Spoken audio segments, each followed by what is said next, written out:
Picture this: a sleek boardroom on the 47th floor. Marble floors, floor-to-ceiling windows overlooking Manhattan. And sitting at the head of the table is Marcus Chun, 32 years old, CEO of a company worth $200 million. But here's where it gets interesting. The five people nervously sitting across from him, clutching their resumes, waiting for him to decide their fate. They're the same people who, 7 years ago, told his girlfriend she was making the biggest mistake of her life by dating him. The same people who laughed when he showed up to a party in a borrowed suit, who made jokes about his beat-up Honda Civic, who literally started a group chat called Save Sarah, dedicated to convincing her to dump him. And now they're here, in his office, hoping he'll give them a job. But to understand how he got here, we need to go back to where it all started. Back to a cramped subway car on a rainy Tuesday evening in March, 7 years ago, when Marcus Chun had exactly $43 in his bank account and no idea his entire life was about to change. This is that story. Marcus Chun was running late. Again, it was 6:47 p.m. on a Tuesday, and the downtown 6 train was packed like sardines in a can. Marcus squeezed through the closing doors just in time, his laptop bag catching on someone's coat. He muttered an apology, clutching his bag closer to his chest as the train lurched forward. He'd been at the library since 7 that morning, working on code for his app. The app that was going to change everything. Or at least, that's what he told himself every morning when he woke up on his friend's couch. The same couch he'd been sleeping on for the past 4 months since his lease ran out and his savings dried up. The app was called ConnectSpace, a platform designed to help small businesses manage their customer relationships more efficiently, with AI-powered insights and automation features that he'd built from scratch. He'd been working on it for 2 years, pouring every spare moment and every last dollar into development. But money was tight, beyond tight. It was non-existent. His freelance web development gigs barely covered food and his phone bill. He'd canceled his gym membership 3 months ago. His wardrobe consisted of 5 t-shirts, 2 pairs of jeans, and 1 decent button-down shirt that he hand-washed in his friend's sink every Sunday night. The train jolted, and Marcus grabbed the pole to steady himself. That's when he saw her. She was standing about 3 feet away, holding onto the overhead rail with one hand, scrolling through her phone with the other. Dark hair pulled back in a ponytail. Sharp business attire that somehow looked effortless. And when she glanced up, their eyes met for just a second. She smiled. Not a big smile, just a small, acknowledging curve of her lips that said, "Yeah, this train is packed, and this commute sucks, and we're both stuck here together." Marcus smiled back. The train pulled into the next station. People shuffled off and on, and suddenly there was space. The woman moved slightly, and Marcus found himself standing right next to her. "Crazy, right?" she said, gesturing to the crowd. "You'd think by now they'd add more trains during rush hour." Marcus laughed. That would require the MTA to actually solve a problem, so probably not happening. She laughed too, a genuine sound that made her whole face light up. "I'm Sarah," she said, extending her hand. "Marcus." He shook her hand, noting how confident her grip was. "So, Marcus, what brings you downtown on this fine Tuesday evening?" "Work," he said, which was technically true. "I've been at the library all day." "You actually heading home from work?" Sarah said. "I work at Sterling & Associates, marketing firm in Midtown." Marcus nodded, trying not to let his face show what he was thinking. Sterling & Associates was one of the biggest marketing firms in the city, which meant Sarah was probably making 6 figures, which meant she was way, way out of his league. But she kept talking to him, kept smiling. And when the train pulled in her stop at 23rd Street, she did something completely unexpected. She handed him her business card. "This might be weird," she said, "but you seem cool. If you ever want to grab coffee and complain about the MTA together, shoot me a text." And then she was gone, disappearing into the crowd on the platform. Marcus looked down at the card in his hand. Sarah Martinez, Senior Marketing Strategist, Sterling & Associates. There was a phone number at the bottom. He stood there, staring at it, as the train pulled away from the station, a smile slowly spreading across his face. Maybe, just maybe, his luck was starting to change. Marcus waited 3 days before texting Sarah. Not because he was playing games, but because he spent those 3 days trying to figure out if he could actually afford to take her somewhere decent. His bank account still showed $43. He had a freelance payment coming in next week, but that was already earmarked for his phone bill and the $60 he owed his friend Jake for groceries. He could suggest coffee. That was cheap. $5, maybe $6 if he just got a regular drip, and she ordered something fancy. But then what? If coffee went well, she'd expect a real date. Dinner. A restaurant. He couldn't exactly take her to the taco truck on 47th Street, even though they had the best carne asada in the city for $3. Marcus sat on Jake's couch, staring at his phone, overthinking everything. Dude, just text her, Jake said, walking into the living room with a bowl of cereal. You've been staring at your phone for 20 minutes. What if she was just being polite? She gave her number on the subway. Nobody does that if they're just being polite. Jake had a point. Marcus took a breath and typed out a message. Hey, Sarah. This is Marcus from the train. Still down for that coffee and MTA complaining session? He hit send before he could second-guess himself. 3 minutes later, his phone buzzed. Marcus. Yes. I'm free Saturday afternoon if that works. They agreed to meet at a coffee shop in Union Square at 2 p.m. Saturday arrived, and Marcus wore his one good button-down shirt with his least worn pair of jeans. He'd spent an hour that morning at the laundromat, making sure everything was perfectly clean. He got to the coffee shop 15 minutes early, ordered the cheapest coffee on the menu, and found a table by the window.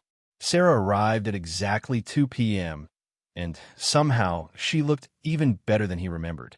She wore a casual sundress and sneakers, her hair down around her shoulders. Hey, she said, sliding into the seat across from him. Sorry, let me just grab a coffee real quick. She came back a minute later with some elaborate iced latte that probably cost $8, and Marcus tried not to wince. But then she started talking, and he forgot about money entirely. Sarah was funny, really funny. She told him stories about her terrible boss who made everyone stay late on Fridays for team bonding that was really just him talking about his fantasy football league. She asked Marcus about his work, and when he mentioned he was building an app, her eyes lit up. Wait, what kind of app? It's, for small businesses, Marcus said, suddenly self-conscious. Customer relationship management with AI features. Helps them track interactions, predict customer needs, automate follow-ups. That kind of thing. That's incredible. Are you in it full-time? Marcus hesitated. This was the moment. He could lie, make himself sound more successful than he was.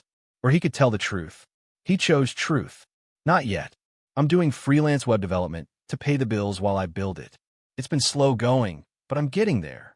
He waited for her expression to change, for the polite excuse, for the subtle shift that meant she'd just realized he wasn't what she was looking for. But instead, Sarah leaned forward, genuinely interested. That takes guts. Most people wouldn't have the courage to build something from scratch. How long have you been working on it? 2 years. Wow. She looked impressed. Actually impressed. What's been the hardest part? And just like that, they were off. Marcus found himself talking about his app in a way he never had before. Sarah asked smart questions, pointed out marketing angles he hadn't considered, and even offered to introduce him to a few small business owners she knew who might be interested in beta testing. 3 hours flew by. When they finally left the coffee shop, the sun was starting to set, and Marcus didn't want the day to end. So, Sarah said, I had a really good time. Me too. Would you maybe want to do this again? Like dinner sometime? Marcus's heart sank. Dinner. He couldn't afford dinner. Not anywhere she'd expect to go. But he found himself saying yes anyway. Their second date was dinner at a small Thai restaurant in the East Village. Marcus had calculated it carefully. He could afford one entree and maybe an appetizer share if they stuck to the cheaper options. His freelance payment had come through, and after paying Jake and his phone bill, he had about $70 to work with. The restaurant was casual, string lights hanging from the ceiling, mismatched chairs around wooden tables. Sarah said she loved it. Marcus hoped that was true and not just politeness. They shared spring rolls and ordered pad thai and green curry. The conversation flowed easily, like they'd known each other for years instead of weeks. Sarah told him about growing up in Jersey, about her huge family, her 3 sisters, her parents who'd immigrated from Mexico, before she was born and worked 2 jobs each to put all 4 daughters through college. They're amazing, Sarah said, smiling. Intense but amazing. Sunday dinners are mandatory. Like, you don't skip Sunday dinner unless you're physically dead. Marcus laughed. That sounds nice, actually. I'm an only child. My parents are back in California, and I don't see them much. Are you close? We're different, Marcus said carefully. They wanted me to be a doctor or a lawyer, something stable. When I dropped out of my master's program to build my app, they kind of stopped talking to me. Sarah reached across the table and squeezed his hand. That must be hard. It is what it is. I just want to prove them wrong, you know? Show them I made the right choice. You will, Sarah said, with such certainty that Marcus almost believed her. When a check came, Marcus grabbed it immediately. $58. He had enough. Barely. He paid in cash, leaving a $10 tip, and tried not to think about the fact that he now had exactly $2 left until his next freelance gig. As they walked out of the restaurant, Sarah looped her arm through his. Thank you for dinner, she said. But next time it's my treat. Deal. You don't have to. I want to. Besides, it's 2018. Women are allowed to pay for dates now. She grinned, and Marcus felt a weight lift off his shoulders. Over the next 2 months, Marcus and Sarah fell into a rhythm. They saw each other twice a week, sometimes 3 times when Sarah's work schedule allowed. They did cheap dates, walks through Central Park, free museum days, movies at the discount theater in Queens. Sarah never seemed to mind. She never pushed him to go to expensive restaurants or fancy bars. And slowly, Marcus started to relax, started to believe that maybe this could actually work. But he hadn't met her friends yet. Sarah had mentioned them a few times.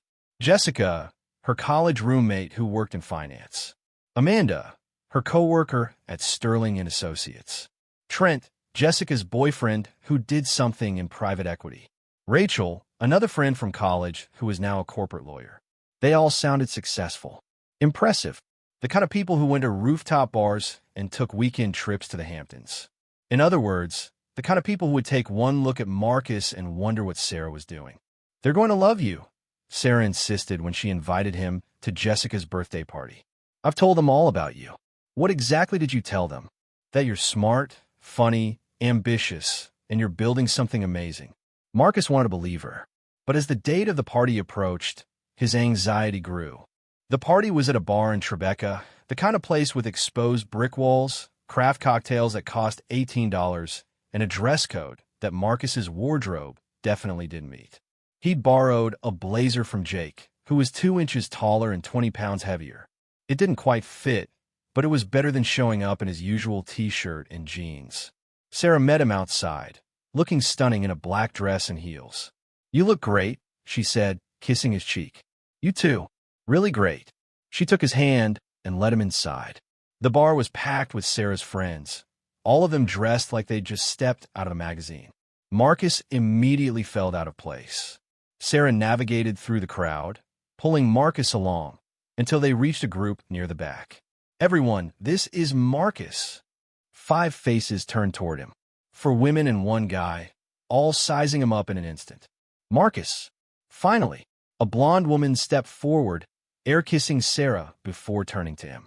I'm Jessica, the birthday girl. Sarah has told us so much about you. Happy birthday, Marcus said, extending his hand. Jessica shook it limply, her smile not quite reaching her eyes. This is Amanda, Rachel, Olivia, and Trent, Sarah said, pointing to each person in turn. They all said hello, but Marcus could feel the judgment in the air. So, Marcus, Trent said, leaning against the bar. Sarah says you're in tech. Yeah, I'm building an app. Oh, cool. What stage are you at? Seed funding? Series A. Marcus's stomach tightened. Actually, I'm bootstrapping it right now. Self-funded. Trent's eyebrows rose. Ambitious. What's your burn rate? My burn rate? Yeah, monthly expenses. Infrastructure costs, development, marketing. It's pretty lean right now. I'm doing most of the development myself. Trent exchanged a glance with Jessica that Marcus couldn't quite read. Well, that's one way to do it, I guess. Amanda jumped in. So, where do you live, Marcus? Another trap. Marcus could feel it. I'm in Brooklyn, he said, keeping it vague. Oh, which neighborhood? We have friends in Park Slope. More like Bushwick area. Bushwick. Rachel wrinkled her nose. Isn't that kind of rough? It's fine, Marcus said, not mentioning that he didn't actually live in Bushwick. He just knew there was a neighborhood in Brooklyn, and it sounded better than my friend's couch in Astoria. Sarah squeezed his hand, sensing his discomfort. Let's get drinks, she said brightly. What do you want, babe? Marcus glanced at the cocktail menu on the bar. Everything was minimum $15. Just a beer is good. Come on, it's a party. Get something fun. Really, beer is great. Sarah ordered herself something called a lavender martini and got Marcus a beer. When the bartender told her the total, she handed over her credit card without blinking. Marcus felt like an idiot. The rest of the night went from bad to worse. Jessica's friends stuck together in their little group, talking about people Marcus didn't know, places he couldn't afford to go, and jobs he didn't understand. Every time he tried to contribute to a conversation, he felt like he was speaking a different language. When Trent found out Marcus drove an old Honda Civic, he actually laughed. Dude, those things are death traps. You know they have like 0 safety ratings, right? It gets me where I need to go. Barely, from the sound of it. At one point, Marcus overheard Amanda talking to Sarah by the bathroom. He seems nice, Amanda said, in a tone that made it clear nice was not a compliment. He is nice, Sarah said firmly. He's also brilliant and hardworking and... Sarah, honey, I'm just worried about you. You work so hard. You deserve someone who's at your level. Someone established. This guy is living on his friend's couch and driving a car from 2003. How do you know about? Trent did some digging. Listen, I'm not trying to be a bitch, but this Marcus guy, he's clearly not going anywhere. You're too good for this. Marcus's face burned. He turned away before they could see him, pushing through the crowd toward the exit. He made it outside, gulping in the cool night air, trying to calm the anger and humiliation churning in his chest. A minute later, Sarah burst through the door. Marcus, why did you leave? I should go. What? No, the party just started. Sarah, I don't belong here. Your friends made that pretty clear. What are you talking about? I heard Amanda. By the bathroom. Sarah's face fell. Marcus, she's not wrong, you know. I'm living on a couch. I'm driving a car that's barely running. Compared to your friends, I'm nobody. You are not nobody. Sarah grabbed his hands, forcing him to look at her. You're building something real. Something that matters. They don't see that because all they care about is money and status and appearances. But I see it. I see you. Then why do you hang out with them? Because they're my friends. And yeah, they're snobs sometimes, but they've also been there for me. When I first moved to New York and didn't know anyone, Jessica let me crash with her. When I was broke and struggling, Amanda got me the interview at Sterling & Associates. They're not perfect, but they're my people. Marcus wanted to understand. But all he could think about was the look on Trent's face when he laughed about the Honda. The way Jessica's smile never reached her eyes. The way they all looked at him like he was something to be pitied. I should go, he said again. Marcus, please. I'll call you tomorrow. He pulled away and walked toward the subway, leaving Sarah standing on the sidewalk, tears in her eyes. What Marcus didn't know was that the moment he left, Sarah's friends pounced. Thank God he's gone, Jessica said, returning to the group. Where's Sarah? She went after him, Rachel said. Think she'll dump him? She better. That guy is a walking red flag. I actually felt bad for her, Olivia chimed in. Having to pay for his drinks all night. Did you see that jacket? Amanda shook her head. It was like 3 sizes too big. Trent pulled out his phone. I'm starting a group chat. We need to stage an intervention. He created a new group message, adding Jessica, Amanda, Rachel, and Olivia. The name of the group, Save Sarah. Trent, we all agree Marcus has to go, right? Jessica, 1000%. That guy is a loser. Amanda, Sarah deserves so much better. Rachel, should we say something to her? Olivia, definitely. She's clearly not thinking straight. Trent, I'll do some more research on this guy. See who else I can dig up. Jessica, good. We need ammunition. Meanwhile, Sarah had caught up to Marcus at the subway entrance. Stop, she said, breathless. Please just stop and talk to me. Marcus turned around. What do you want to say, Sarah? That I'm fine with your friends treating me like garbage? Because I'm not. I know, and I'm sorry. I'll talk to them. It won't matter. They've already decided who I am. I don't care what they think. Yes, you do. They're your friends. And eventually, you're going to start seeing me the way they do. It's just a matter of time. That's not true, isn't it? Marcus ran a hand through his hair, exhausted. Look, you're amazing. You're smart and successful, and you have your life together. I'm sleeping on a couch and eating ramen 4 nights a week. This isn't going to work. You don't get to decide that, Sarah said, her voice fierce. You don't get to just give up because one night with my friends went badly. It's not just one night. It's reality. We're from different worlds, Sarah. Then I'll come to yours. Marcus looked at her, this incredible woman who, for some reason, wanted to be with him despite everything. Why? He asked quietly. Why me? Because when I'm with you, I feel like I can breathe. Because you're passionate about something real, not just climbing some corporate ladder. Because you make me laugh, and you listen when I talk, and you see me as more than just my job title or my paycheck. She stepped closer. Because I'm falling for you, you idiot. Marcus felt something crack open in his chest. I'm falling for you too, he admitted. Sarah smiled, tears streaming down her face. Then don't give up on us. Please. He pulled her into his arms, holding her tight, while people rushed past them into the subway station. I won't, he whispered. I promise. For the next 3 months, Marcus and Sarah tried to make it work. But Jessica's birthday party had changed something. There was a tension that hadn't been there before. Sarah's friends didn't let up. The Save Sarah group chat was constantly active, filling up with messages about why Marcus was wrong for her. Jessica, she canceled girls' night again. She's literally choosing him over us. Amanda, because he can't afford to go anywhere that we go. So, she has to stay home. Trent, found his LinkedIn. He doesn't even have a real job. Just freelance web developer. Rachel, how is she okay with dating someone with zero ambition?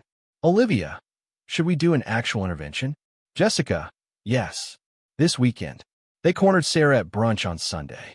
The 5 of them sat around a table at a trendy spot in Soho, mimosas in hand, waiting until after they'd ordered to strike.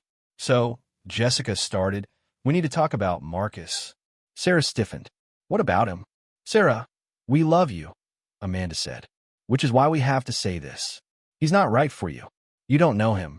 We know enough, Trent said. He's broke, he has no prospects, and he's clearly dragging you down. He's not dragging me. You've canceled on us 6 times in the last month, Jessica interrupted. You never come out anymore, because you're always with him, doing his poor people activities. Sarah's face flushed with anger. Poor people activities? Are you serious right now? You know what I mean. Walks in the park. Free museums. You deserve champagne and nice dinners. Not whatever it is you're doing. I'm happy, Sarah said through gritted teeth. Are you? Rachel leaned forward. Because from where we're sitting, you're miserable.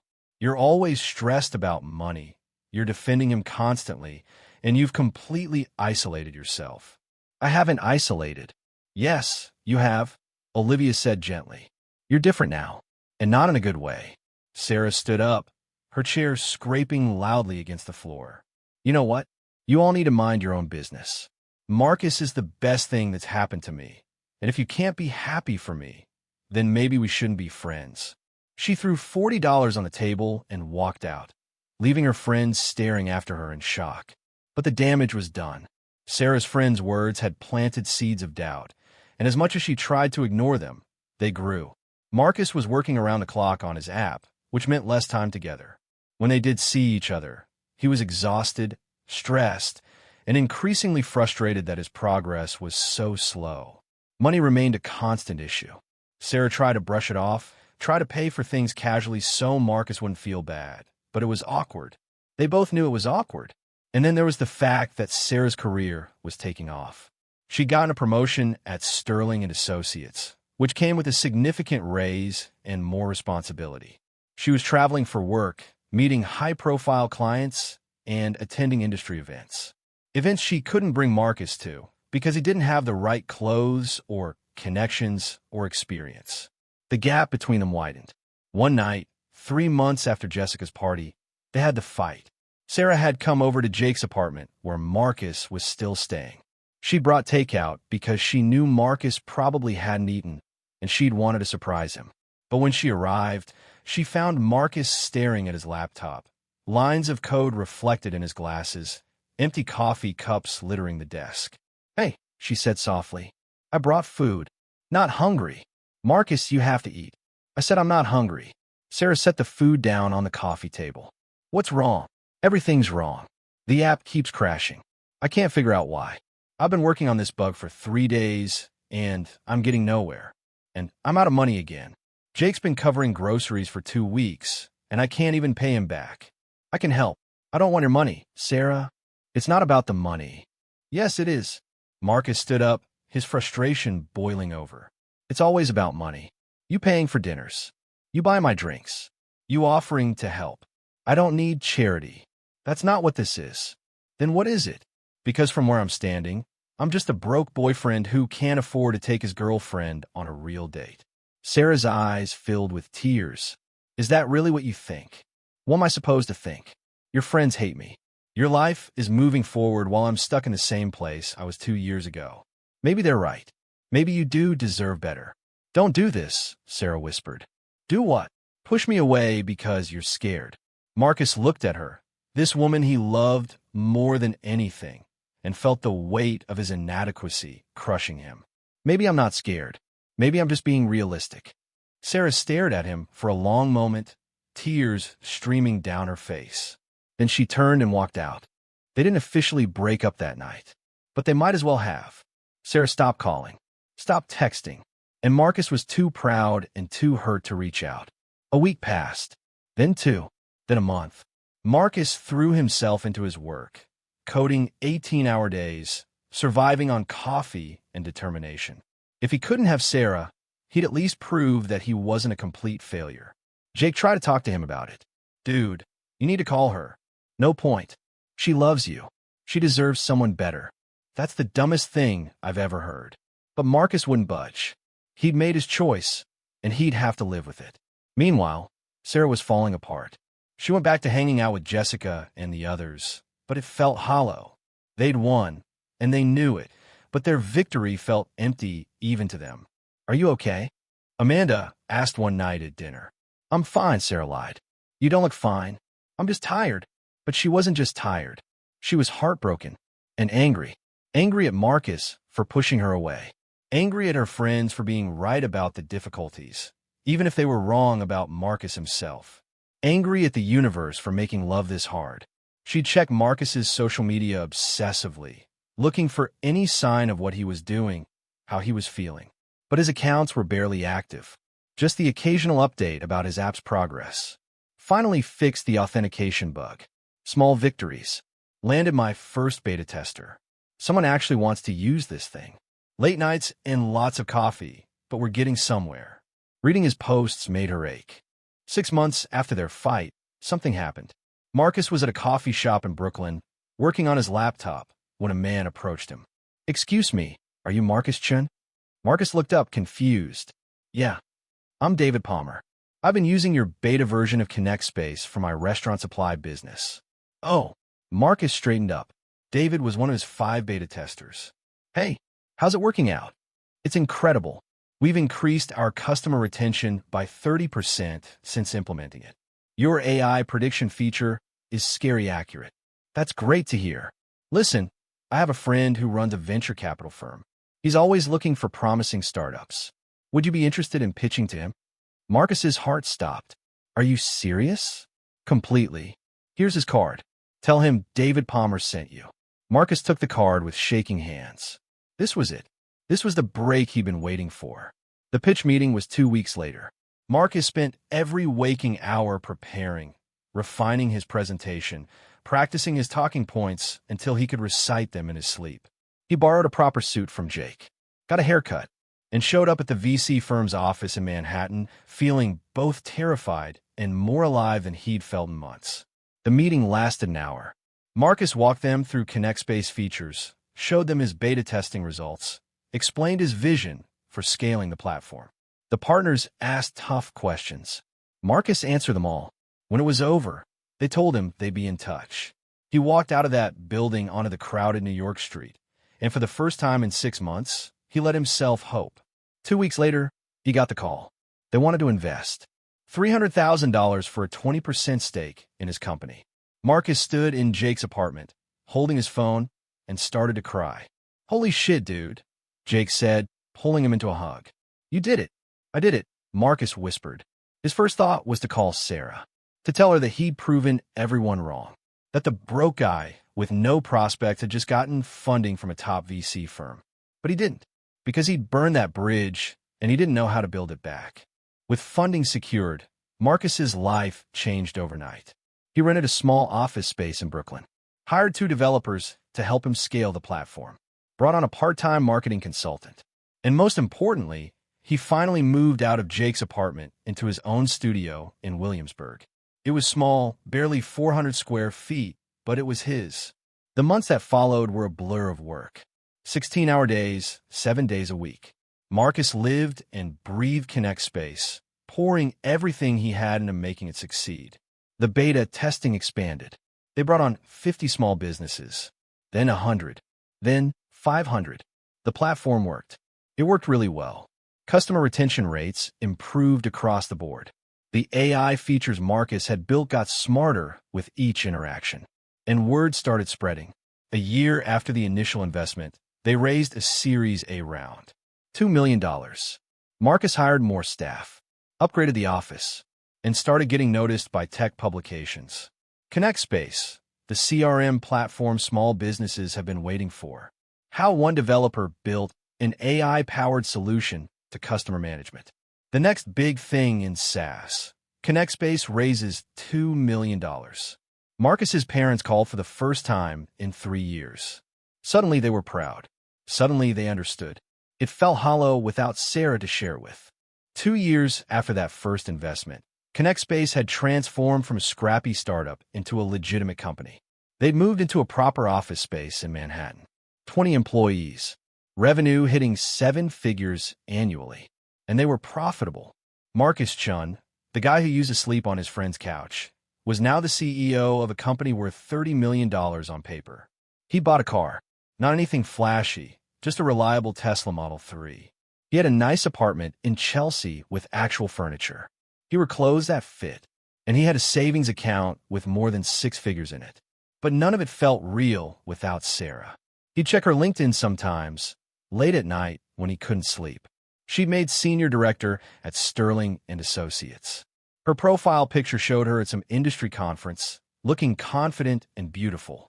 He wondered if she was happy, if she ever thought about him, if she'd heard about his success and felt anything at all. Marcus had dated a little bit. A few women from the tech industry, a marketing executive, an entrepreneur, but nothing stuck. They all seemed interested in Marcus the CEO, not Marcus the person. Sarah had loved him when he had nothing. That was worth more than all the venture capital in the world. In year 3, everything exploded. A major enterprise client reached out. A Fortune 500 company wanted to implement Connect Space across their entire small business vendor network. Thousands of businesses. It was the biggest deal Marcus had ever even dreamed of. He brought in an experienced sales director to handle negotiations. They spent 3 months in talks, refining the platform to meet enterprise needs, building custom features, ensuring scalability. And then they closed the deal. $20 million over 3 years. The day the contract was signed, Marcus stood in his office overlooking the city and realized his company was now worth well over $100 million. His head of operations walked in. "We need to hire aggressively. Sales team, more developers, customer success. Probably 50 new people in the next 6 months." "Do it," Marcus said. "Whatever we need." That's when fate intervened. Marcus's HR director, Jennifer, came into his office one morning with a stack of resumes. "We're getting flooded with applications," she said. "Apparently, we're now considered one of the hot places to work in the city. I've been filtering through them, but there are a few for the sales and marketing positions you should probably look at personally." She handed him the stack. Marcus started flipping through them. Impressive credentials across the board. People from Google, Facebook, major consulting firms. And then he stopped. The name on the resume made his heart skip a beat. Jessica Morgan, Senior Account Executive. Jessica. Sarah's friend Jessica. The one who'd hosted that birthday party 4 years ago. The one who'd started the Save Sarah group chat. The one who called him a loser. Marcus stared at the resume, memories flooding back. You okay? Jennifer asked. Yeah, just. I know this person. From a while ago. Oh, should I reject it? We don't hire friends or family usually. Conflict of interest and all that. Marcus thought about it. Every instinct told him to reject it immediately. Why would he want to work with someone who treated him like garbage? But then a different thought occurred to him. What if? No, Marcus said slowly. Actually, I want to interview her myself. Jennifer looked surprised. Really? Really? Set it up. What Marcus didn't know was that Jessica wasn't the only one applying. Over the next week, more resumes came in that made him do a double take. Amanda Chen, marketing manager. Rachel Kim, corporate relations specialist. Olivia Sanders, business development associate. Trent Bradshaw, sales director. All 5 of them. All of Sarah's friends from that night. All applying to work at his company. Marcus sat in his office, the 5 resumes spread across his desk, and started to laugh. The universe had a sense of humor. Jennifer knocked on his door. Marcus? I've got more people applying from Sterling and Associates. Is there something going on over there? Some kind of layoff? I don't know, Marcus said. But find out. Jennifer came back an hour later with information. So, Sterling and Associates is going through a rough patch. They lost 3 major clients in the last 6 months. Word, they're going to downsize significantly. A lot of people are jumping ship before they get pushed. Marcus nodded slowly. And these 5 people, he gestured to the resumes. They all work at Sterling and Associates. 4 of them do. The 5th one, Trent Bradshaw, works at Blackstone Private Equity, but his resume mentions he's looking for a change, wants to get into tech. Interesting. Do you want me to reject them? Since you have history. Marcus leaned back in his chair, thinking. He could reject them. He had every right to. They'd mocked him, belittled him, tried to destroy his relationship with Sarah. But there was a better option. No, Marcus said. Interview all of them. And if they're qualified, bring them to the final round. I want to be in the room for that. Jennifer looked confused but nodded. You're the boss. Jessica Morgan was the first interview. She sat in the lobby of Connect Space Manhattan office, smoothing down her skirt, checking her makeup and her phone's camera. She'd researched the company thoroughly. High growth, great culture, and, most importantly, they were paying 20% above market rate for sales positions. She needed this job. Sterling and Associates was sinking, and she wasn't going down with that ship. A woman in her 30s approached. Jessica? I'm Jennifer, head of HR. Thanks for coming in. Thank you for having me, Jessica said, shaking her hand with practiced confidence. Jennifer led her through a modern office space, standing desks, exposed brick, a coffee bar that looked like it belonged in a boutique cafe. People working on sleek monitors, the energy buzzing but focused. So we'll start with the hiring manager for the sales team. Then if that goes well, you'll meet with our CEO. Sounds great, Jessica said. The first interview went well. Jessica had 15 years of experience in B2B sales. She knew her stuff, and it showed. The hiring manager seemed impressed. Okay, great, he said after 45 minutes. I'm going to bring in our CEO. He likes to meet final round candidates personally. Of course. Jessica reapplied her lipstick quickly, preparing her best CEO-facing smile. The door opened, and Marcus Chen walked in. Jessica's face went white. Hello, Jessica, Marcus said calmly, sitting down across from her. It's been a while. For a moment, Jessica couldn't speak. She just stared at him, her brain trying to process what was happening. Marcus Chen, the broke loser Sarah had dated. The guy with the beat-up Honda and the borrowed jacket. He was the CEO. Marcus, I didn't know. She stammered. Didn't know what? That I own the company. Marcus leaned back in his chair. Yeah, it's funny how things work out. Jessica's face flushed red. I can explain. Explain what? The birthday party 4 years ago? The group chat where you all call me a loser? Oh, wait. I think you used the word walking red flag if I remember correctly. Jessica looked like she wanted to sink through the floor. Marcus, I'm sorry. We were wrong. I was wrong. You were, Marcus agreed. But let's talk about your qualifications. You have an impressive resume. 15 years in sales. Consistently hitting quota. Strong client relationships. Jessica blinked, confused by the sudden shift to professional territory. Thank you, Sterling and Associates is downsizing, right? That's why you're here.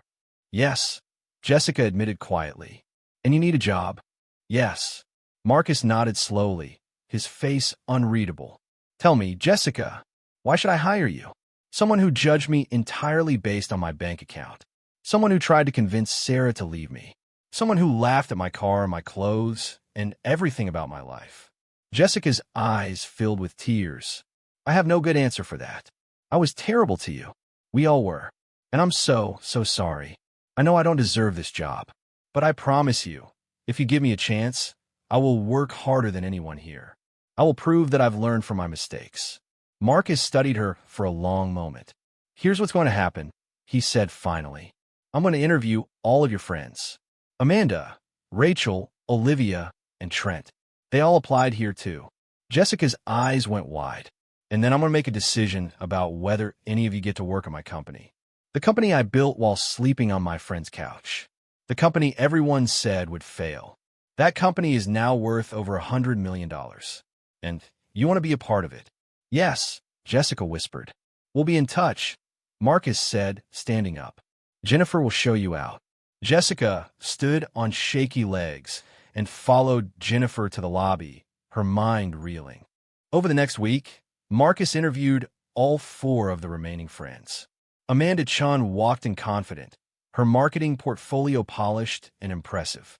But the moment she saw Marcus, the color drained from her face. Oh my God, she whispered. Hello, Amanda. Let's talk about your qualifications.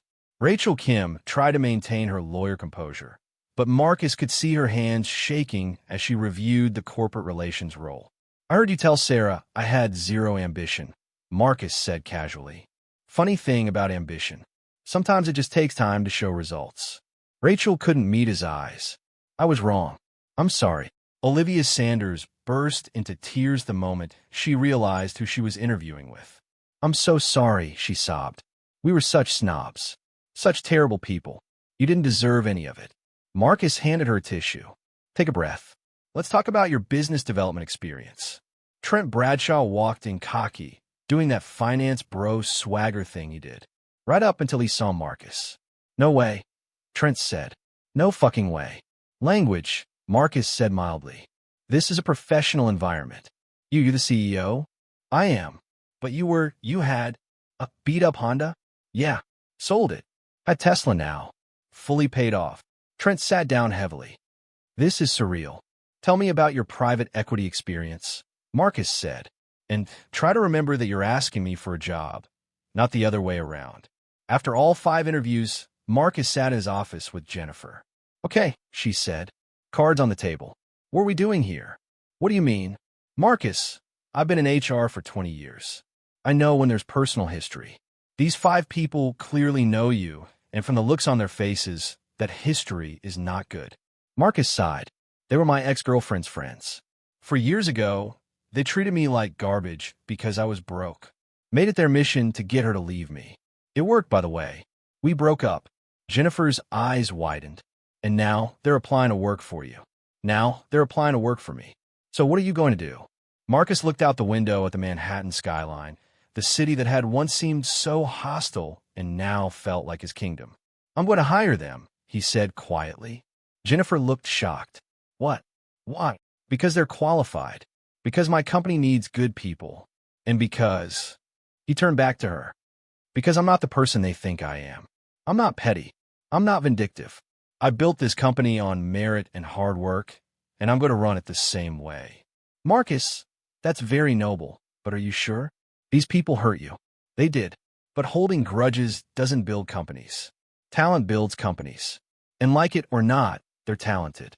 Jennifer shook her head. You're a better person than me. Maybe.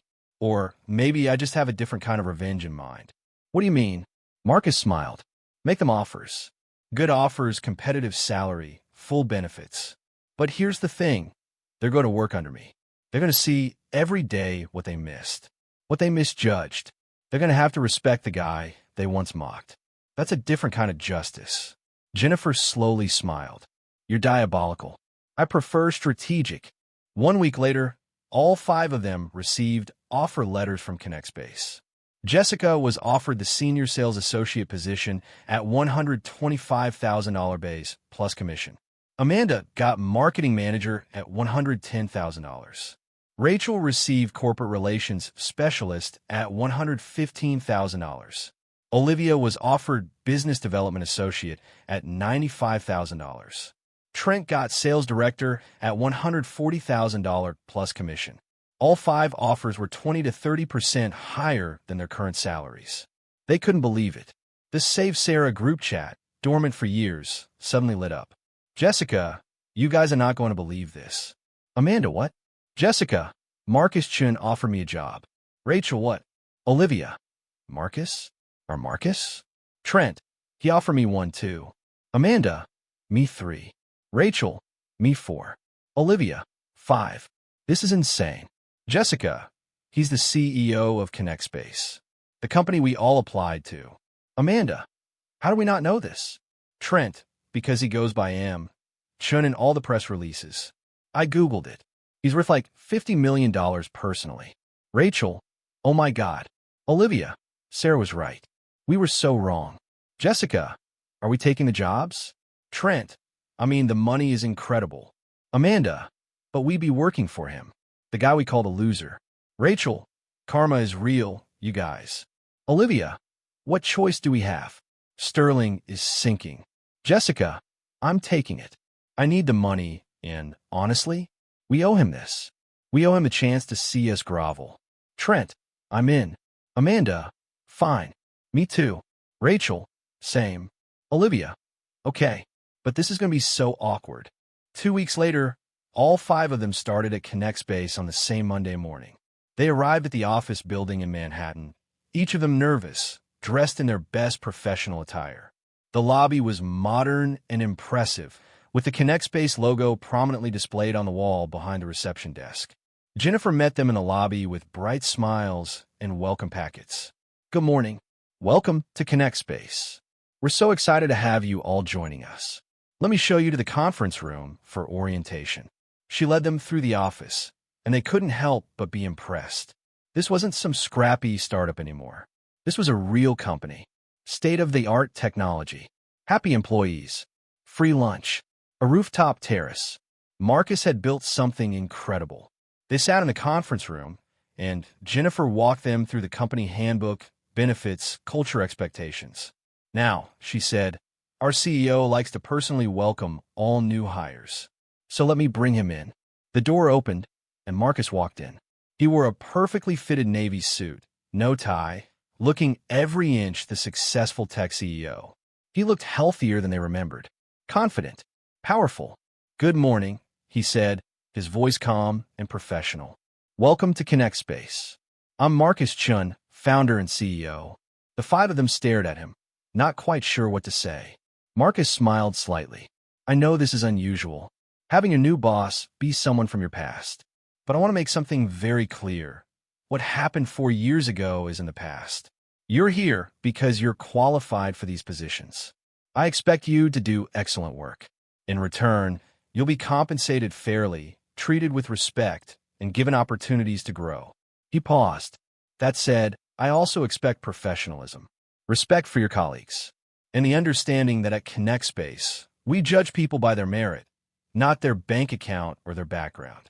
We're building something special here, and everyone contributes to that culture. He looked at each of them in turn. Any questions?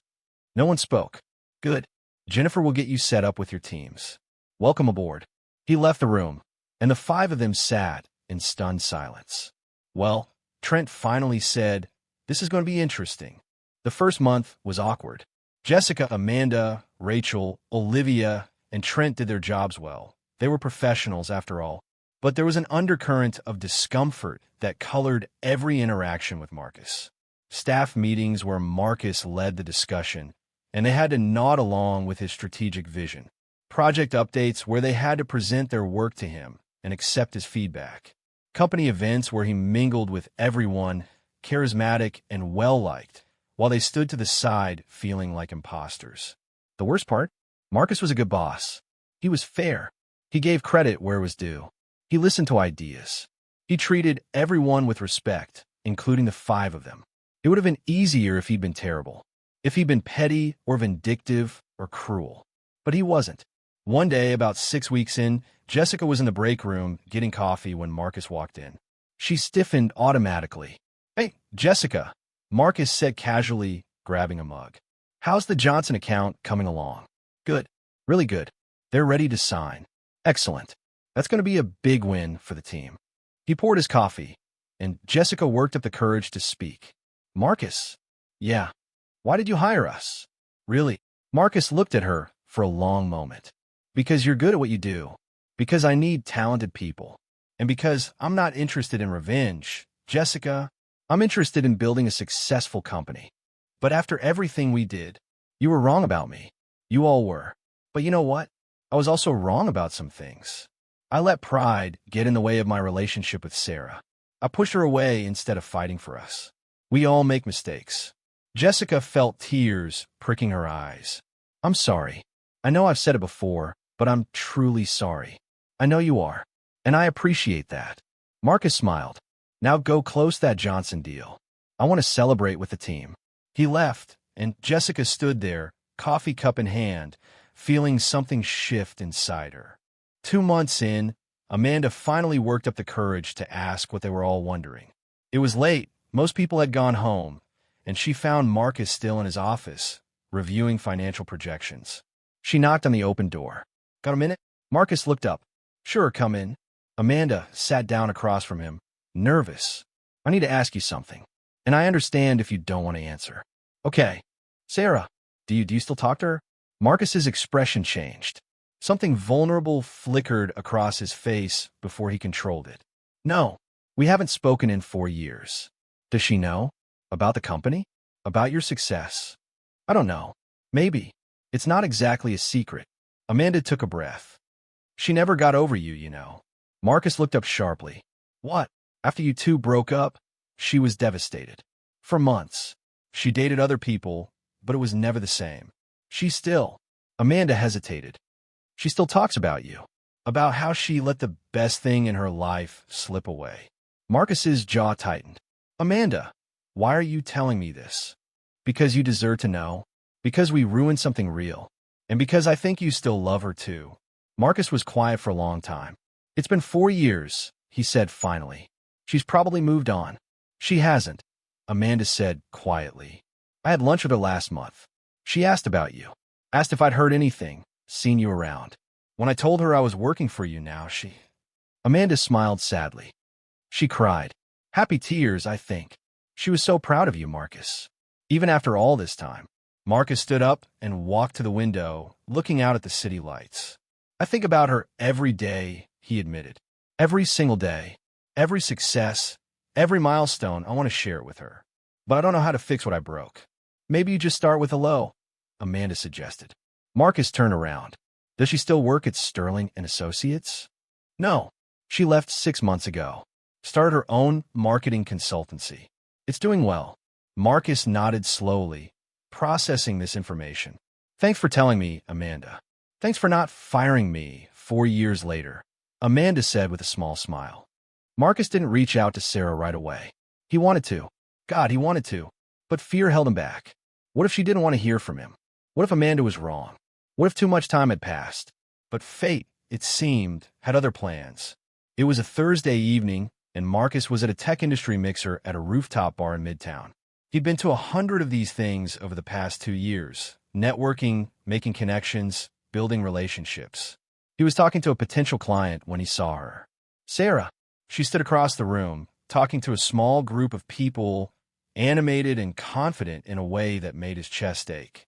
She wore a navy blue dress, her hair shorter than he remembered, and she was laughing at something someone said. She looked happy, successful, beautiful. Marcus's conversation partner was still talking, but Marcus couldn't hear him anymore.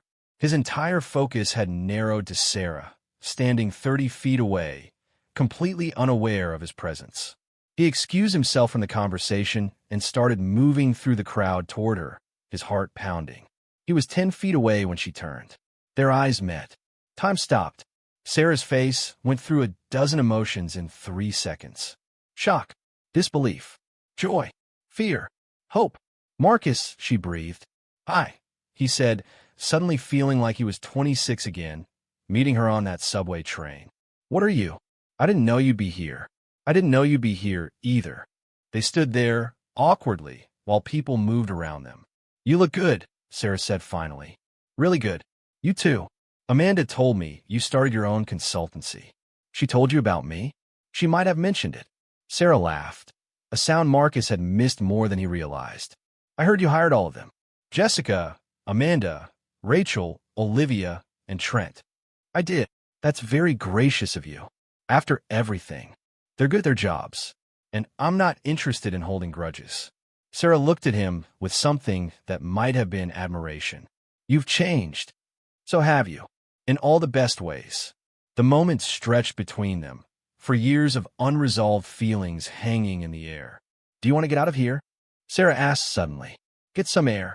Yes, Marcus said immediately. Definitely yes. They left the networking event and walked to a nearby park, finding a bench overlooking the Hudson River. The city lights reflected on the water, and the September air was cool but comfortable. For a few minutes, they just sat there in silence. I'm sorry, they both said at the same time. They laughed, and the tension broke slightly. You first, Sarah said. Marcus took a breath. I'm sorry for pushing you away, for being too proud to accept your help, for letting my insecurity destroy what we had. You were right about everything, and I was an idiot. You weren't an idiot. You were scared. I was terrified of not being enough, of proving your friends right, of failing you. Sarah turned to face him. Marcus, you could never fail me. Even when we were together and you had nothing, you were never failing me. You were building something, working toward a dream. That's not failure. Your friends didn't see it that way. My friends were assholes, Sarah said bluntly, and I should have stood up to them more. I should have told them to back off. Instead, I let their doubts become my doubts, and I'm so sorry for that. Did you really doubt me? Not you. Never you. I doubted us. I doubted whether love was enough when everything else was so hard. And I was wrong. Love should have been enough. Marcus reached over and took her hand. She didn't pull away.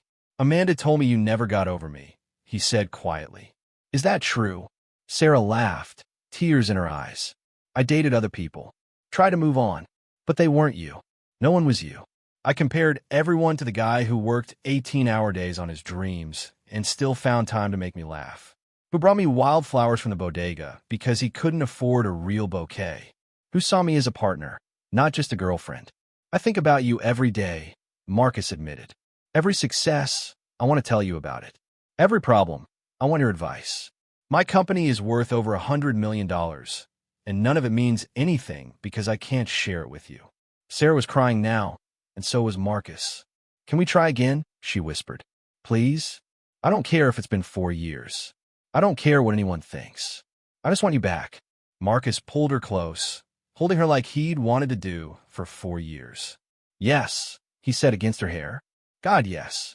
They sat there on that bench, holding each other as the city moved around them, and everything finally felt right again. They took it slow at first. Coffee dates, walks through the park, long phone calls that lasted until 2 a.m. It was like falling in love again, except this time, everything was different. Marcus wasn't broke anymore. Sarah had her own successful business. They were equals in ways they hadn't been before. But the foundation, the real connection, the genuine love, that was still there. Stronger than ever. 3 months into their rekindled relationship, Sarah came to visit Marcus at the ConnectSpace office. She walked through the doors, and Jessica looked up from her desk. Sarah. Jessica jumped up, shocked. Amanda, Rachel, and Olivia emerged from their desks, drawn by the commotion. Hi, guys, Sarah said, smiling. There was an awkward moment of silence. Then Olivia burst into tears. We're so sorry. We're so sorry. We were terrible to you, Rachel added. We should have supported you. We were wrong about everything, Amanda said. Jessica just looked at her, eyes red. Can you ever forgive us? Sarah looked at her 4 former friends, the women who had tried to save her from what turned out to be the best thing in her life. On one condition, Sarah said. Anything, they said in unison. You support us now. No more doubts. No more judging. Just friendship. Deal, Jessica said, and pulled Sarah into a hug. One by one, the others joined, and they stood there in the middle of the office, crying and laughing and healing. Marcus walked out of his office and saw them. "Should I be worried?" he called out. "Nope," Sarah called back, wiping her eyes. "Just reclaiming my friends." He smiled and walked over, wrapping his arm around her waist. Trent walked past, saw the scene, and shook his head. "This is the weirdest office dynamic I've ever seen." Everyone laughed. 1 year after they reconnected, Marcus decided it was time. He'd known from the moment he saw Sarah at that networking event that he wanted to spend the rest of his life with her. But he wanted to do it right this time. He planned an elaborate proposal, booked a private rooftop space in Manhattan with views of the entire city, hired a photographer, arranged for Sarah's entire family to be there, hidden, waiting. But on the day of the proposal, something felt wrong. This wasn't them. The elaborate displays, the photographer, the production of it all. That wasn't their story. So Marcus canceled everything. And instead, he took Sarah on the 6 train. "Why are we taking the subway?" Sarah asked, confused. "Your car is right there. Just trust me." They got on the downtown train, and Marcus led her to the exact spot where they'd first met 5 years earlier. "This is where it all started," he said. "Right here. You were holding that rail, scrolling on your phone. I was standing over there, convincing myself I was too broke to talk to you." Sarah smiled, remembering.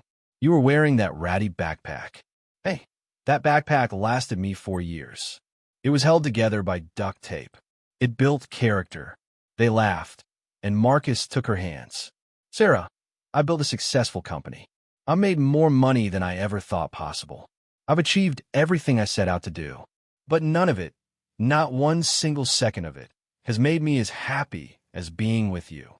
He got down on one knee, right there on the subway car, as other passengers started to notice and pull out their phones. "Will you marry me?" Sarah was crying, nodding, trying to say yes, but too emotional to speak. Marcus slipped the ring on her finger, a custom-designed piece that cost more than his first year of rent, and stood up to kiss her as the entire subway car erupted in applause. It was perfect. They got married 6 months later. The wedding was at a beautiful venue overlooking the Hudson River. 300 guests, everyone who mattered in their lives. Sarah's entire extended family was there, her mother crying happy tears from the moment the ceremony started. Marcus's parents flew in from California, and his father gave a speech where he apologized for ever doubting his son. Jake, Marcus's friend who'd let him sleep on his couch for 4 months, was the best man. His speech started with, "I always knew Marcus would be successful. I just thought it would happen on my couch." And sitting together at one table, wearing matching bridesmaid dresses, were Jessica, Amanda, Rachel, and Olivia. They come full circle, from trying to break up Sarah and Marcus, to working for Marcus, to being bridesmaids at their wedding. During the reception, Jessica pulled Marcus aside. "Thank you," she said. "For what?" "For being a better person than we deserved. For hiring us when you could have turned us away. For giving us the chance to make things right." Marcus smiled. "You guys have been great employees, and even better friends to Sarah. She's lucky to have you. I'm the lucky one. Trust me." Later that night, as Marcus and Sarah danced their first dance as husband and wife, Sarah whispered in his ear, "Remember when you had $43 in your bank account? How could I forget? And now you're worth what? 70 million. 80, actually. The company just had another valuation." Sarah laughed. $80 million. That's insane. You know what's insane? I would give it all up, every single penny, if it meant getting to keep you. Good thing you don't have to choose. They kissed as their friends and family cheered, and everything that had happened, the struggle, the heartbreak, the triumph, all of it had been worth it. 5 years after their wedding, Connect Space was bigger than ever. The company had expanded internationally. They'd acquired 2 smaller competitors, and in their latest funding round, the company was valued at $500 million. Marcus was now worth over $200 million personally. But the real success story wasn't the money. It was the life he'd built. Marcus and Sarah lived in a beautiful brownstone in Brooklyn Heights. They had 2 kids, a daughter named Emma who was 3, and a son named Daniel who was 1. Sarah's marketing consultancy had grown into a full-fledged agency with 20 employees. She'd built something she was proud of, completely on her own merit. And at ConnectSpace, Jessica had been promoted to VP of Sales. Amanda was now the marketing director. Rachel headed up corporate relations. Olivia ran business development. And Trent was the executive VP, Marcus's right hand. They'd all proven themselves, not because Marcus had given them special treatment, but because they'd worked hard and earned their positions. On a Tuesday morning in October, Marcus called an all-hands meeting. The entire company gathered in the main conference room, packed in shoulder to shoulder. 200 employees, all waiting to hear what their CEO had to say. Marcus stood at the front, looking out at the faces of the people who'd helped him build this dream. 7 years ago, he began, I was sleeping on my friend's couch. I had $43 in my bank account. I ate ramen 4 nights a week. And I had a dream that everyone told me was impossible. People smiled, knowing the story. I was told I'd never amount to anything, that I should give up and get a real job, that I was wasting my time. Some of you in this room were among those people. Jessica, Amanda, Rachel, Olivia, and Trent shifted uncomfortably, but Marcus smiled. But you know what? You weren't wrong to doubt me. I was a broke guy with an idea and no track record. Statistically, I should have failed. Most startups do. But I didn't fail. You know why? He paused. Because I had people who believed in me. Jake, who let me crash on his couch and never once made me feel like a burden. David Palmer, who took a chance on my beta version and introduced me to investors. All of you, who took jobs at a growing company and poured your talent into making it succeed. And most importantly, Sarah, who loved me when I had nothing and loves me still now that I have everything. He looked around the room. Today, I'm announcing that ConnectSpace has been acquired. The room erupted in shocked murmurs. Microsoft is buying us for $1.2 billion. The room exploded. People were hugging, crying, cheering. For many of them, this meant their stock options were now worth life-changing money. Marcus waited for the noise to die down. Every single person in this room will receive a bonus based on their tenure and contribution. Because you all built this together. This isn't my success, it's ours. More cheering. And I want to make a special announcement. 5 of our executives, Jessica Morgan, Amanda Chun, Rachel Kim, Olivia Sanders, and Trent Bradshaw, will be staying on with Microsoft to help integrate ConnectSpace into their suite of business tools. They'll each be receiving VP-level positions and significant compensation packages. The 5 of them looked at Marcus in shock. He hadn't told them this was coming. You've earned it, Marcus said, looking at them. All of you. After the announcement, after the celebration, after the press releases and the media coverage, Marcus found himself in his office alone. He looked around at the space he'd occupied for 5 years. The desk where he'd made impossible decisions. The window where he'd stood during tough moments. The chair where he'd sat for countless late nights, building something from nothing. There was a knock on the door. Come in. Jessica, Amanda, Rachel, Olivia, and Trent walked in together. Can we talk? Jessica asked. Of course. They filed in, looking nervous despite their new VP titles and impending wealth. We wanted to say something, Amanda started, before everything changes. Okay. Jessica spoke next. 7 years ago, we were the worst kind of people. Shallow, judgmental. We valued money and status over character. We tried to destroy your relationship with Sarah because we thought we knew better. We were wrong, Rachel continued. About everything. About you. About what matters. About what makes someone worthy. You could have turned us away when we applied here, Olivia said. You had every right to, but you didn't. You gave us jobs, Trent added. Good jobs. You treated us with respect we hadn't earned. And you showed us what real leadership looks like. You made us better people, Jessica said, her voice breaking. Working for you, watching you build this company with integrity and fairness, seeing how you treated people regardless of their background, it changed us. All of us. We'll never be able to thank you enough, Amanda said. Marcus felt his throat tighten with emotion. You know what the funny thing is? He said. I didn't hire you to teach you a lesson. I didn't hire you for revenge or to prove a point. I hired you because you were qualified and my company needed talented people. Everything else, the growth, the learning, the redemption, That was all you. You did that. But you gave us the chance, Jessica said. Everyone deserves a second chance, especially people who are willing to admit they were wrong and do better. They stood there for a moment, 7 people whose lives had intersected in the most unexpected way. So what happens now? Rachel asked. Now you go to Microsoft and you kill it. You take everything you've learned here and you build something even bigger. You mentor young people coming up. You treat people with respect regardless of where they come from. You pay forward what was given to you. What about you? Trent asked. What are you going to do? Marcus smiled. I'm going to take my wife and kids on a very long vacation. And then I'm going to start my next company. Already, Amanda laughed. I can't help it. Building things is what I do. They all laughed, the tension finally breaking completely.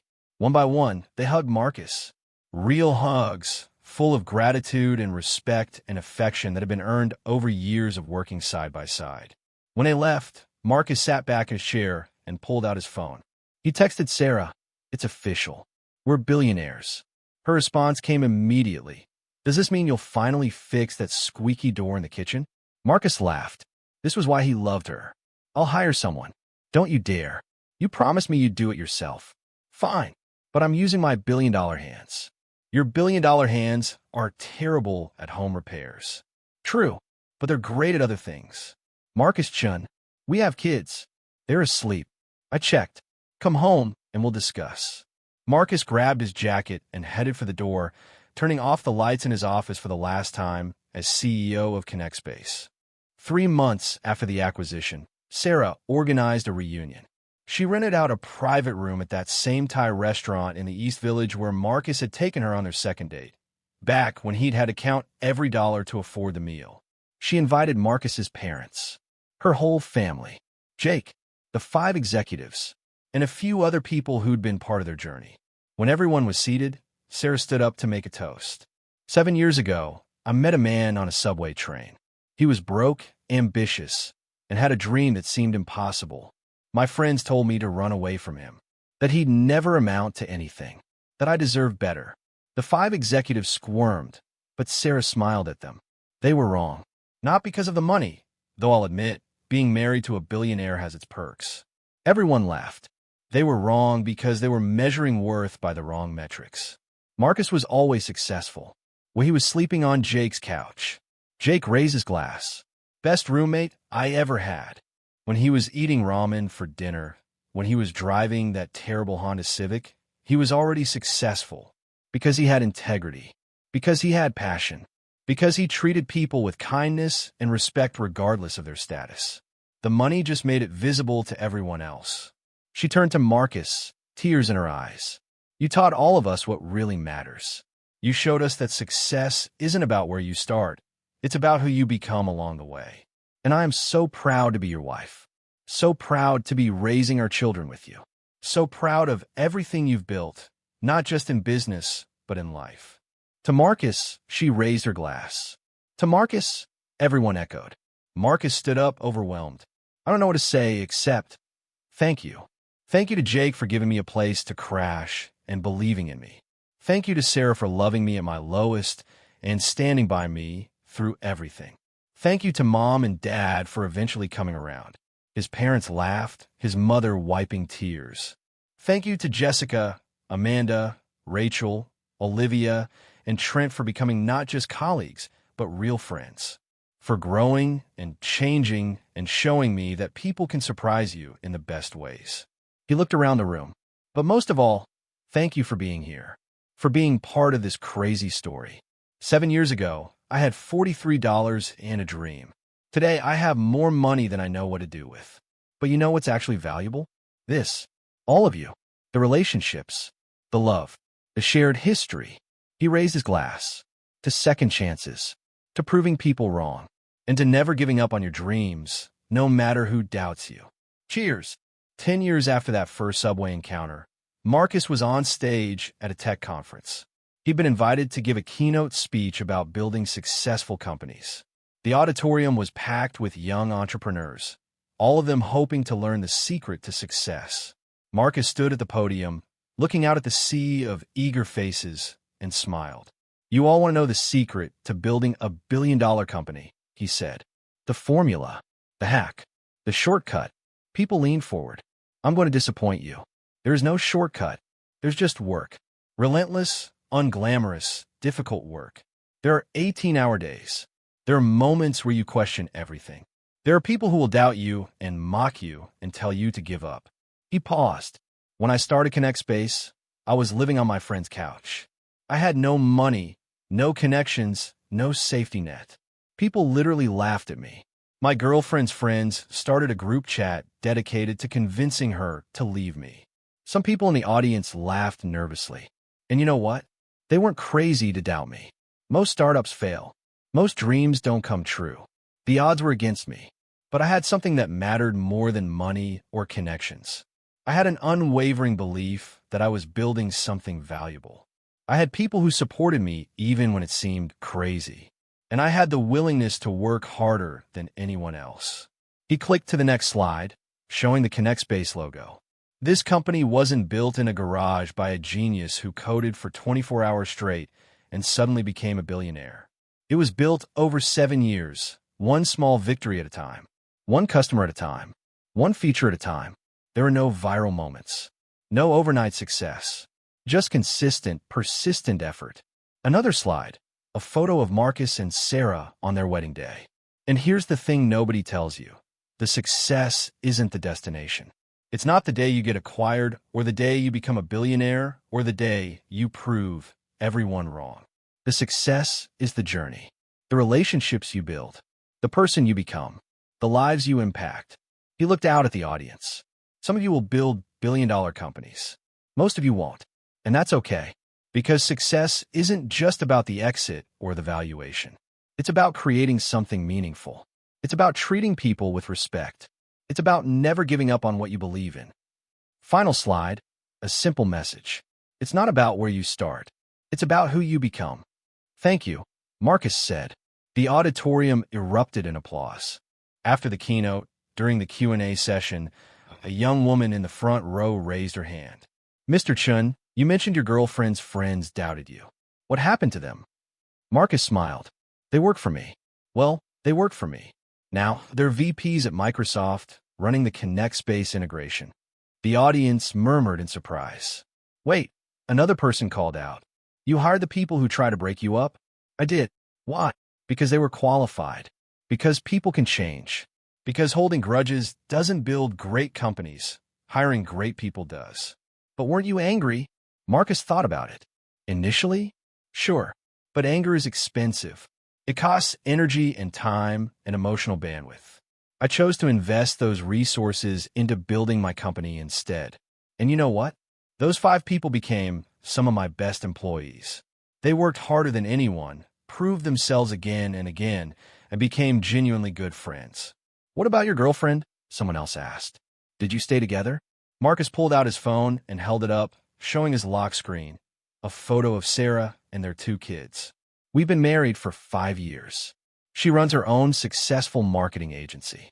And we have 2 beautiful kids who I hope will learn that your worth isn't determined by your bank account. The audience applauded.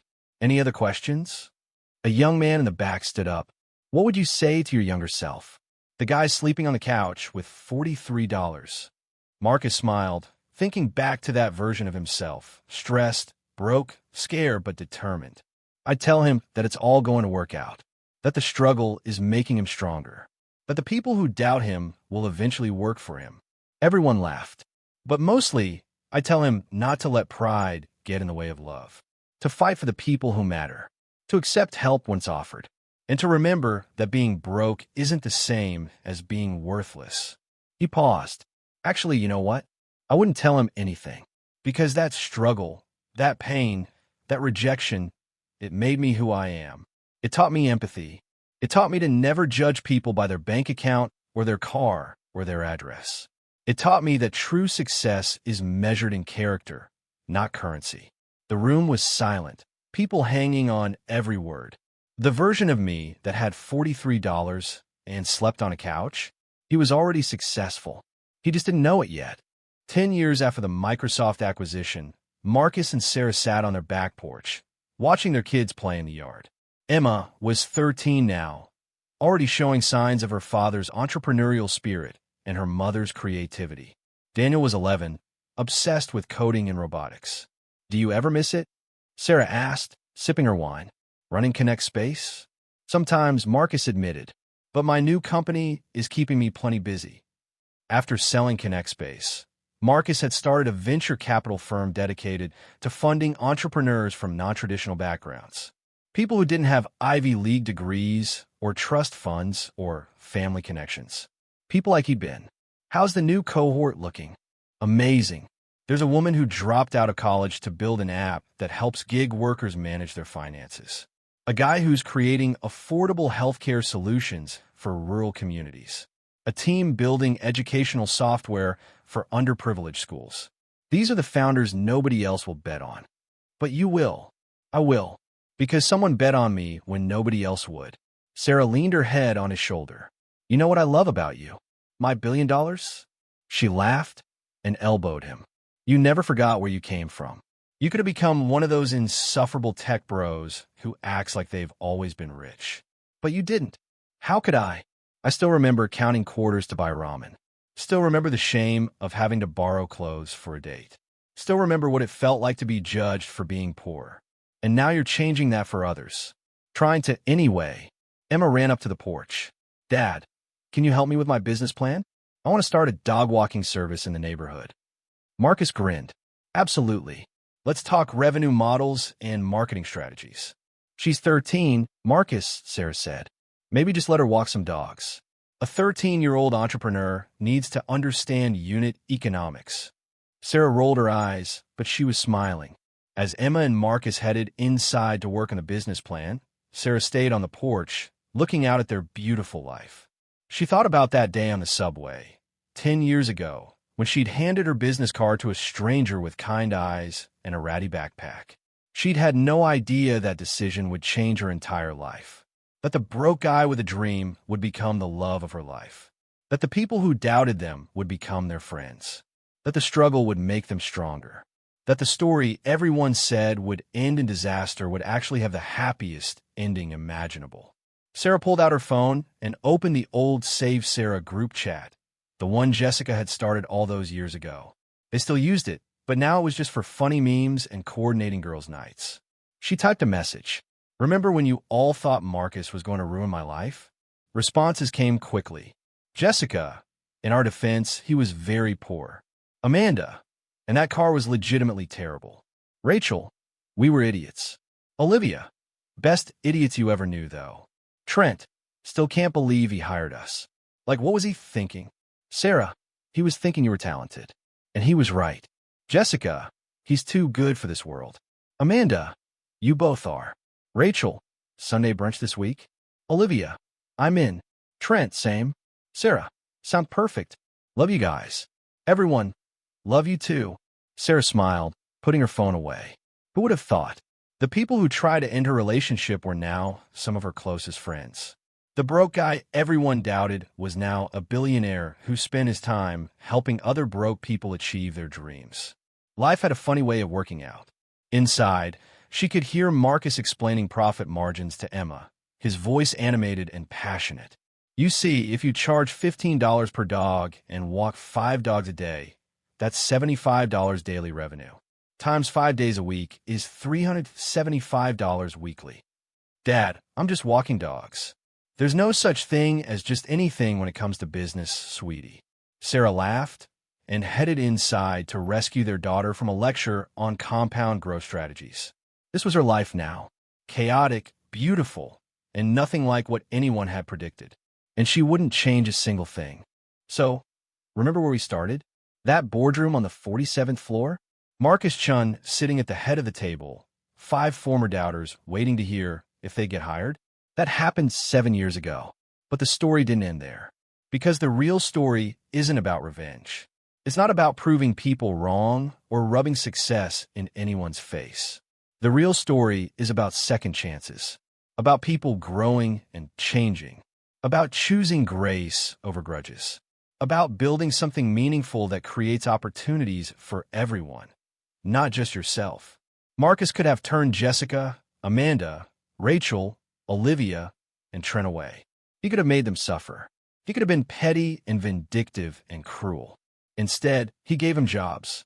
Good jobs. He treated them with respect they hadn't earned yet. He showed them what real leadership looks like, and they rose to the occasion. They became better people. They helped build a billion-dollar company. They proved that sometimes people deserve second chances. 10 years later, Marcus is a venture capitalist funding entrepreneurs from non-traditional backgrounds. Sarah runs a successful marketing agency. Their 2 kids are growing up understanding that character matters more than bank accounts. And Jessica, Amanda, Rachel, Olivia, and Trent, they're VPs at Microsoft, running a platform that helps small businesses succeed. They're mentoring young professionals. They're paying forward the grace that was shown to them. They all won in the end. Not because of the money, though that certainly helped, but because they learned what actually matters. He was too poor for her friends. They mocked him, doubted him, tried to destroy his relationship. Now, they work at the company he built and sold for over $1 billion. They're his friends. They're his former employees who became executives. They're living proof that people can change. But the best part, the absolute best part, he would have succeeded with or without them. Because Marcus Chin never needed their approval. He never needed their validation. He just needed to believe in himself and work harder than everyone else. And when he made it, when he really, truly made it, he was gracious enough to bring them along for the ride. That's the real win. Not the $1 billion. Not the mansion or the cars or the success. The real win is becoming the kind of person who lifts others up, even the ones who try to push you down. That's the story of Marcus Chun, the broke guy who became a billionaire, the man who was too poor for friends, until he became their boss. Your net worth doesn't determine your self-worth. Keep building, keep believing, and when you make it, be gracious enough to bring others along. Marcus Chun, CEO and founder, Connect Space. Before we go, let me share one final detail about this story. Remember that old Honda Civic? The one Trent laughed at? The one that embarrassed Marcus so much? Marcus kept it. Even after he became a billionaire, even after he could afford any car he wanted, he kept that beat-up 2003 Honda Civic in his garage. When Emma turned 16, he gave it to her as her first car. "But Dad," she said, "you could buy me a Tesla or a BMW or literally anything else." Marcus smiled. This car represents something important. It represents a time when I had nothing but dreams, when I was broke and scared and working 18-hour days on a couch. This car got me to job interviews, to the library, to dates with your mom. This car was there for the struggle. "It's kind of ugly," Emma said, but she was smiling. "It's kind of ugly," Marcus agreed.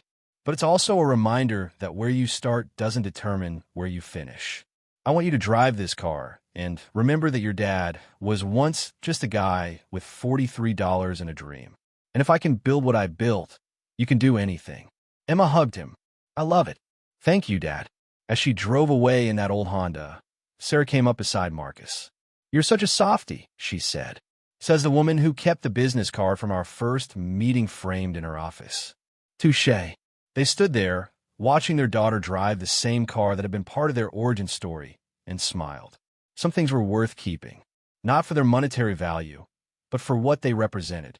The struggle, the journey, the reminder that success tastes sweeter when you remember what it took to achieve it. Thank you for watching this story. If you're struggling right now, if you're broke and scared and working toward a dream that seems impossible, remember Marcus Chun. Remember that the people doubting you don't define you. Remember that your bank account doesn't determine your worth. Remember that every successful person you admire was once where you are now, scared, uncertain, and working harder than anyone knew. Keep going. Your subway moment is coming. Your breakthrough is coming. Your billion-dollar idea is waiting. Just don't give up.